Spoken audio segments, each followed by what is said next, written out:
et cette plainte qui revient constamment. Je prie chaque jour, mais je ne ressens aucun changement. Je prie pendant des heures et plusieurs fois par semaine, mais je ne ressens aucun changement. Guys, alors si tu pries chaque jour et que tu as l'impression que rien ne change, c'est surtout parce que tu ne pries pas pour l'abandon de soi. Tu ne pries pas pour la soumission, mais tu pries pour le contrôle. La prière, ce n'est pas la magie, frère. La prière, ce n'est pas une incantation, ma soeur. Ce n'est pas une incantation que tu fais ou un sort que tu lances. La prière, ce n'est pas une manifestation. Et la prière, ce n'est certainement pas un distributeur automatique. Non, il faut changer cette mentalité. Alors la prière doit être transformationnelle et non transactionnelle. Deux est différent. Toi, tu pries pour des résultats et non pour une relation. Deux est différent. Dieu, règle ceci. Dieu, arrange cela. Dieu, ouvre ceci. Change telle situation. Donne-moi ceci. Débarrasse-moi de cela. Mais tu ne pries jamais en mode Dieu, brise-moi. Dieu, change-moi. Dieu, transforme-moi. Que ta volonté se fasse et non ma volonté. Dieu, toi et non moi. Mais toi, tu es plus en mode Dieu, moi, je, moi. Et c'est là le nœud du problème. Parce que si la prière, c'est juste toi qui cherches à obtenir ce que tu veux, alors ne penses-tu pas que tu as fait de toi Dieu? Ou alors tu as fait de toi un Dieu? Je veux ci, je veux ça, je veux ceci, je veux cela. Ben oui, je crois que finalement, c'est toi Dieu. Parce que tu pries pour ton propre programme, tu pries pour ta propre feuille de route. En réalité, c'est ça. Tu pries pour suivre ta propre feuille de route et que Dieu suive ta propre feuille de route et non pas pour que toi, tu suives la feuille de route de Dieu. Donc, tu es Dieu. Ou alors, tu es ton propre Dieu. Dans Jacques chapitre 4, verset 3, la Bible dit, et la Bible est très claire à ce sujet, elle dit, vous demandez et vous ne recevez pas parce que vous demandez mal dans le but de satisfaire vos passions. C'est ce que la Bible dit. Tu perds de vue l'objectif pour lequel tu demandes parce que tu es consumé par tes propres convoitises, par tes propres désirs, par les passions qui t'animent. Donne-moi la paix afin que je sois confortable. Ouvre-moi telle porte afin que je connaisse le succès. Débarrasse-moi de telle douleur, de telle maladie, afin que je ne connaisse pas la douleur, afin que je ne connaisse pas la peine. Donc tu es toujours en mode toi. C'est toi qui es au centre de tes prières, en réalité. Et tu t'étonnes que tu ne reçoives pas ce que tu cherches ou ce que tu demandes. Et pour la plupart même, des choses que Dieu t'a déjà données, des choses qui sont déjà pour toi, mais juste que tu ne le sais pas. Mais comment est-ce que Jésus prie? Lui, dans Luc chapitre 22, verset 42, il dit, mais que ma volonté ne se fasse pas, mais la tienne. Selon les versions, ça change, mais c'est ça l'idée dans le verset. Non pas ma volonté, mais la tienne. La prière, c'est un dialogue. Ce n'est pas un monologue. Ce qui veut dire que nous devons avoir une conversation. Et non pas, hé Dieu, fais ce que je veux. Ok? C'est bon? Tu as compris? Super. Bon Dieu, gentil Dieu. Au nom de Jésus, j'ai prié. Amen. Non.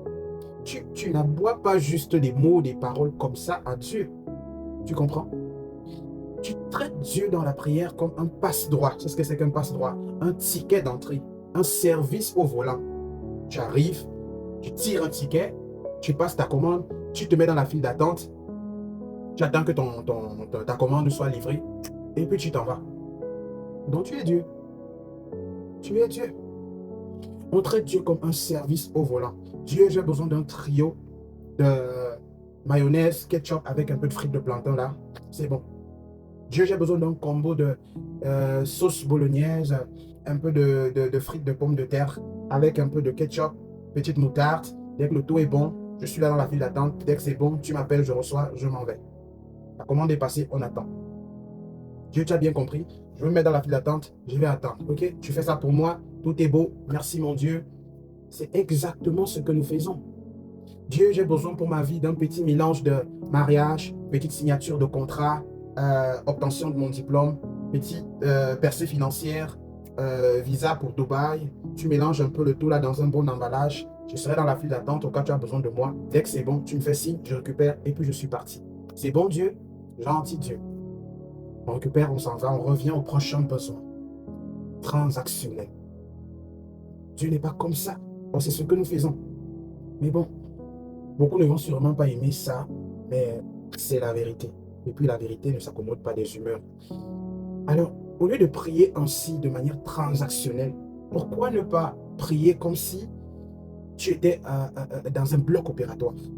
Parce que dans un bloc, tu arrives, tu te couches, tu te soumets, tu t'abandonnes. Le chirurgien passe au travail, il met son expertise au service de ta santé. Tu ressors de là étant différent, étant transformé. Les gens prient comme s'ils s'arrêtaient à un service au volant, commander, recevoir, partir. Mais pourquoi toi, tu ne pries pas comme si tu t'arrêtais plutôt à un service des urgences? Me voici, j'ai besoin d'aide, je ne peux rien faire, je me soumets, je m'abandonne, je me livre à votre expertise. Où est-ce que vous voulez que je me couche? Ici, là-bas? Ok, je me couche. Oui, Père, qu'est-ce que tu veux? Me coucher à tes pieds? Ok, je me couche à tes pieds. Ne rien faire? D'accord, je ne fais rien. Te laisser te charger de tout? D'accord, je te laisse faire. Chirurgical. Chirurgical. Mais tu es plutôt celui qui tient le scalpel dans le bloc opératoire. Imagine un peu que tu arrives au service des urgences et puis c'est toi qui attrapes le scalpel. Où est-ce que je dois couper? Je dois entailler quelle partie? Ici? Ok. Non, je dois couper quelle partie? Montrez-moi. Tout le monde va te regarder bizarrement. Non, non, non. Abandonne. Tu t'abandonnes, tu te soumets. Tu laisses le chirurgien te transformer en quelque chose de nettoyé, quelque chose de cousu, quelque chose de réparé, de rafistolé, quelque chose de soigné, quelque chose de restauré. Prie pour l'abandon de soi. Ne prie pas pour le contrôle. Si tu contrôles déjà, ben, tu n'as plus besoin de Dieu techniquement. Oh Dieu, tu sais, je veux ce travail. Mais qu'est-ce que tu en penses? Est-ce que tu as déjà essayé de prier de cette façon? Dieu, je voudrais fonder tel genre de famille. Voici mes choix. Voici mes options. Mais qu'est-ce que toi, tu en penses?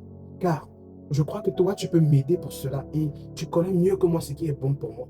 Et si ce n'est pas convenable pour moi, tu l'éloignes de moi. Et là, tu te mets dans une posture où tout peut partir, mais toi, tu gardes Dieu et tu es satisfait.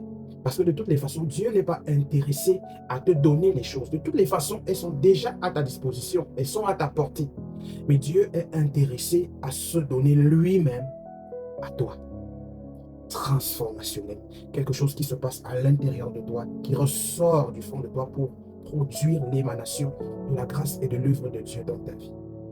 Transformationnel et non transactionnel. Abandon de soi et non contrôle. Tu pries parce que tu veux passer du temps avec ton Père et non parce que tu veux obtenir des choses qui, pour la plupart, sinon pour toutes, t'ont déjà été données et tu es juste la seule personne qui n'est pas au courant. Rapproche-toi de Dieu dans un dialogue, dans le but de ressortir de là étant transformé. Que Dieu te bénisse.